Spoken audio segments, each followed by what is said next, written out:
Fuck it, I'll tell you about back again with another movie review. We're looking at Get Hard. We've got Will Ferrell, we have got Kevin Hart in this 2015 comedic genius of a movie. I really enjoyed this movie. Now, some people don't like it. I've seen a lot of news articles saying it's a racist, homophobic mess.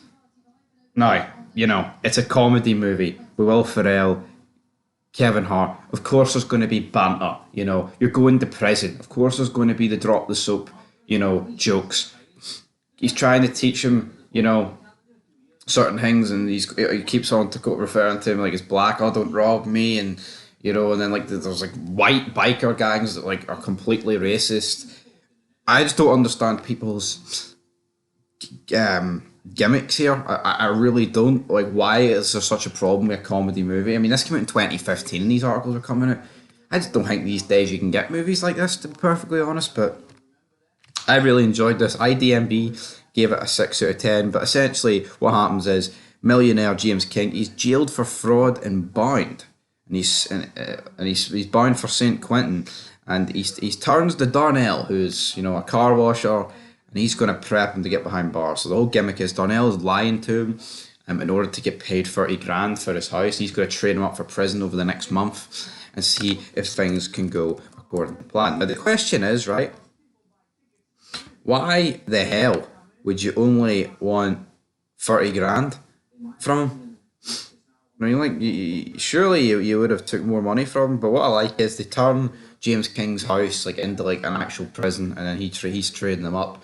But nothing's really working. He can't harden them up. There's some really funny scenes, but I think the best scenes when they go to the biggest gay hookup in LA, and he's like, right, the fact is, son, you're just not good. You're not ready enough for prison, so we're going to have to teach you how to suck dick. And then everyone just looks, and he's like, you go up to that bar and you say, does anyone want their dick sucked?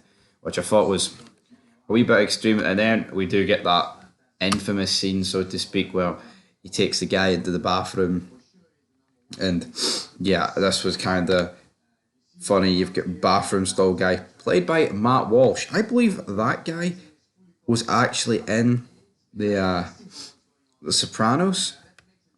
I actually believe he was. No, I wouldn't bet big money on that, but I believe he was. But the scene where they're in there and he's like, right, I'm gonna do it after 3, 2, 1, and it like bounces all over his face, and then he gets out and he's like, I can't do it, I can't suck dick, which I just thought was absolutely hilarious. Also, Alison Brie played Alisa, and Martin. They're the ones that basically conspired and put this whole fraud case against James King, and eventually with a couple of days to go, Darnell's like, well, how about we look how to get you out of these charges? But then James King like reveals that no, it's all right.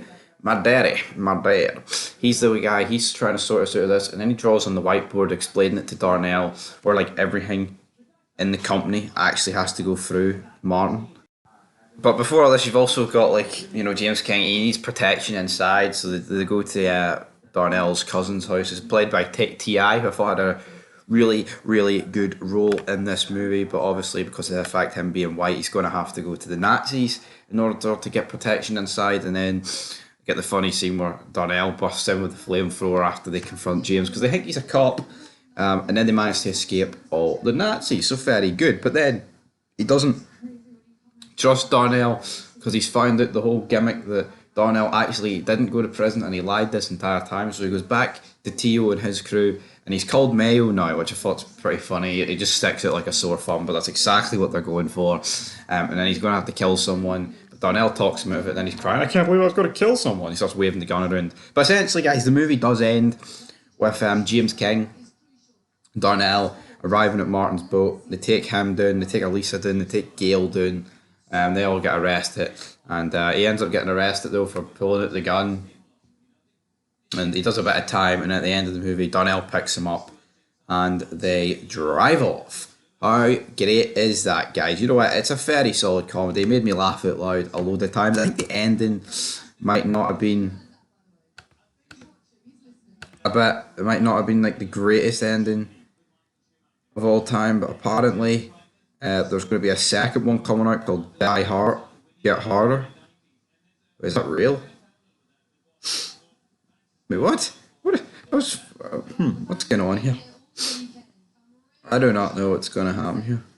Anyway, till next time, leave your thoughts down below, and peace. I'm going to give that a 7 out of 10.